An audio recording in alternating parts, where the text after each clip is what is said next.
3 podcasts I currently really enjoy listening to. And with enjoying, I don't really mean that I'm like, oh yeah, this is so nice listening to this, but rather I think it's something that's useful for me. So now, let's get into the first thing. So the first with being the first.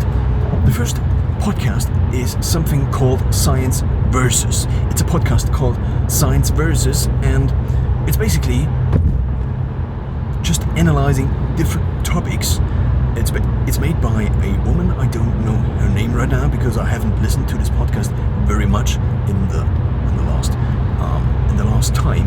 But it's something that's in my podcast list still after years, and it's also something that's quite a hand of facts, I guess. So this wasn't really not a proper phrase, but so. What I'm trying to say is this. It's something that's very objective. It tries to be very objective. The podcast takes a topic and then analyzes the topic. Takes a look at all the different sides and then draws basically a final resolution. And it's just one of the best podcasts. It's not opinion-based, it's just research, and then the podcast is basically displaying all the different research on this topic. Whereas, for example, when it comes to just different topics. For example, a talk show is not a very nice format for discussing something, because if you want to have a public debate about a certain topic, this often results in the ones who actually make the debate, establish the debate, that it's like, oh yeah, we have to have someone that's pro this topic and we have to have somebody that's against this topic. But when it comes to climate change, for example, it's not that there is this debate actually happening, and therefore the representation that this talk show, for example, then gives off, it's that there is a debate happening between people who really think climate change is real and people who don't think climate change is real. But in reality, it's much more the proportion of people who think climate change is real is much more like also among scientists, obviously among scientists, because why yeah, among scientists. So if, for example, the proportion is 95 to 5% when it comes to people and the topic climate change, pro versus contra, then if you then have one person pro and one person contra in a talk show, then obviously the representation is just wrong.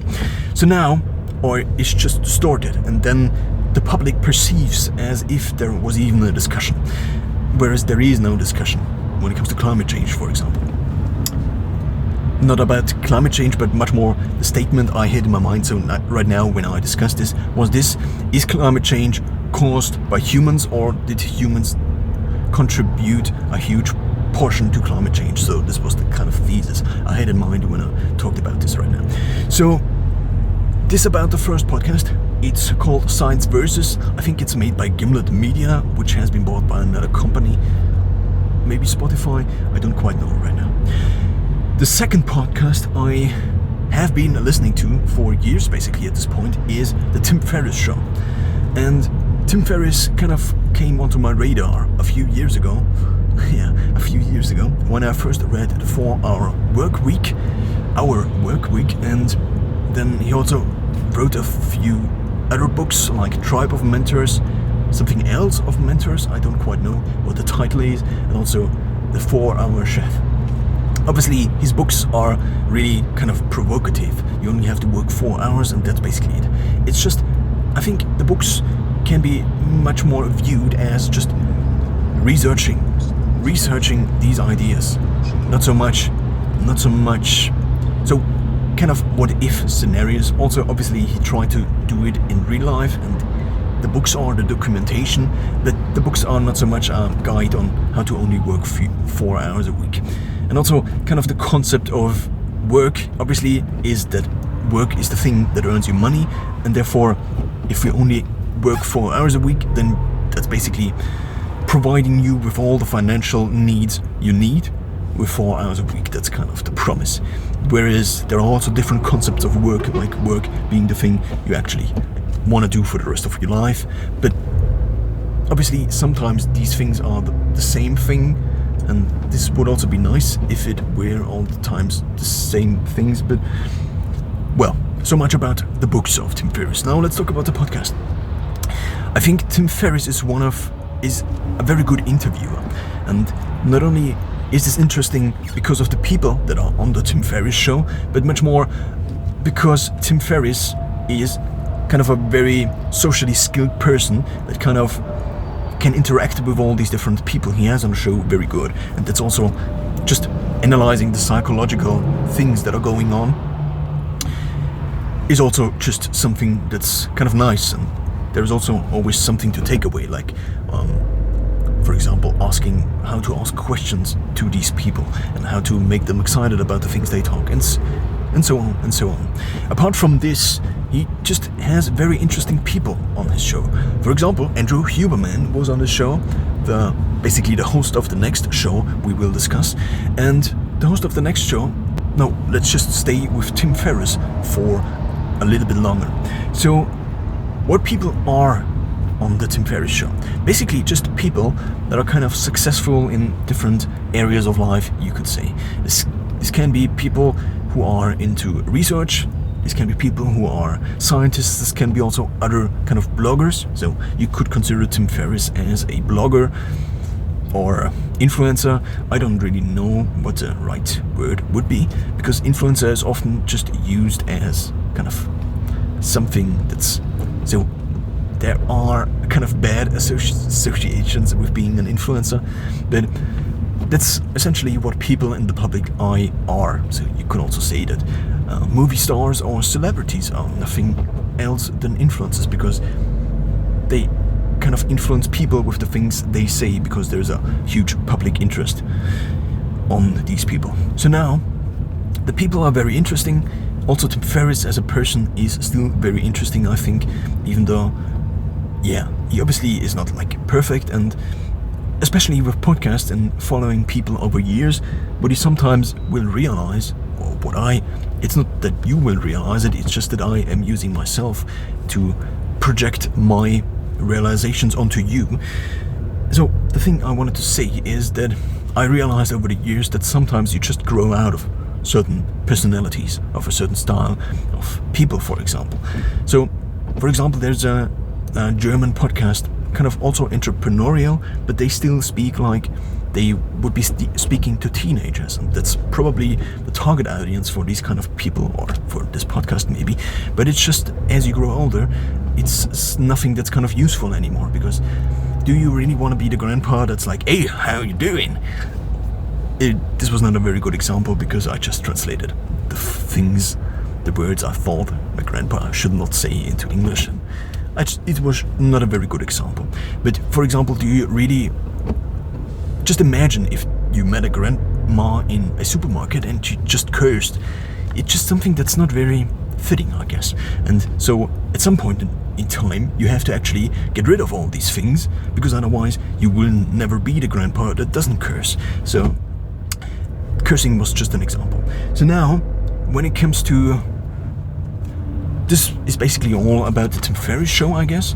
And he also has a YouTube channel, but not all episodes are as videos also available. So this is something obviously podcasts now also have. Some podcast hosts just film themselves and basically make YouTube videos that are identical to the podcast episodes, and some people also make clips out of these long conversations or long videos and put it up onto YouTube. So now let's go to the third podcast I would recommend, and this is something that I would quite recommend. And this is one of the first podcasts that basically has like something that I really, really needed. It's not something that I just listen to because certain episodes are good, but it's just that I follow this podcast for all the different things. It's called the Huberman Lab, or Huberman Lab. So that's the surname of the host, Andrew Huberman, and he is a professor at, I'm not quite sure, either Stanford or Harvard. Maybe it's also another very prestigious university, but he just discusses different topics that are basically very useful just for living.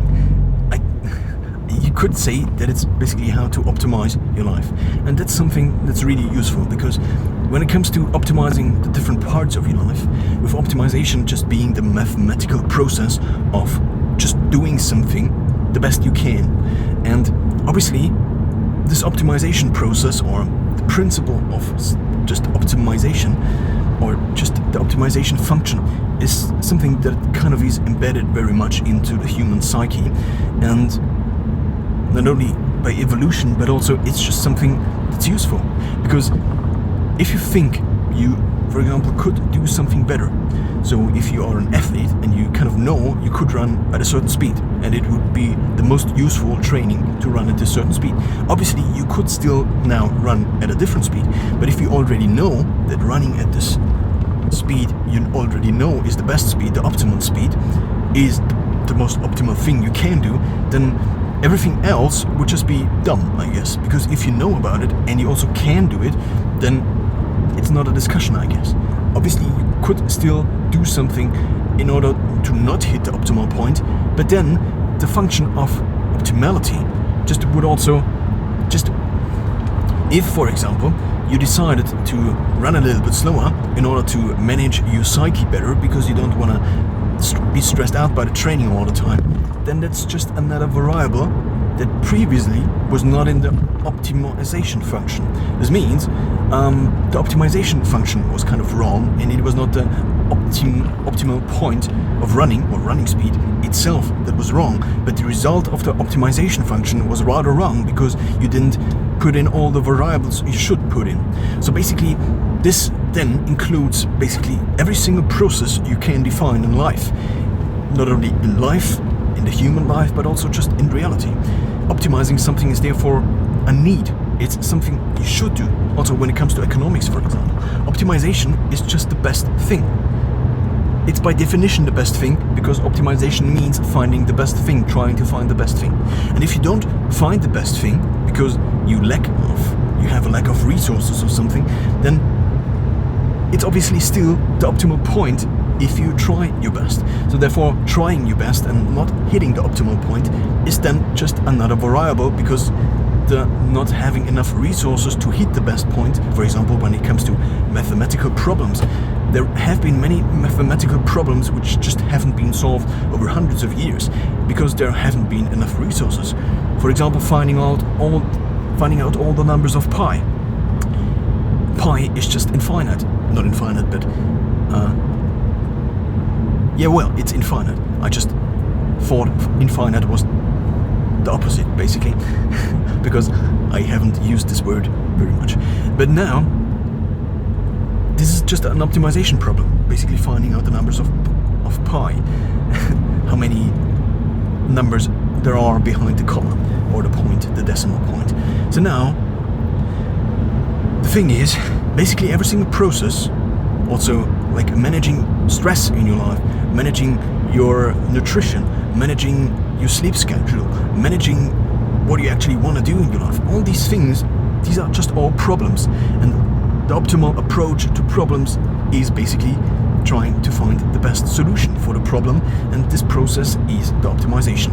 And therefore, a podcast that just analyzes all the different parts of life you actually can optimize. For example, if you take a look at your nutrition and then the timing of your nutrition, then you may just get better workouts without actually doing anything in the workout itself, but just by changing these other variables, you basically optimize the overall life satisfaction, for example, just by a few points.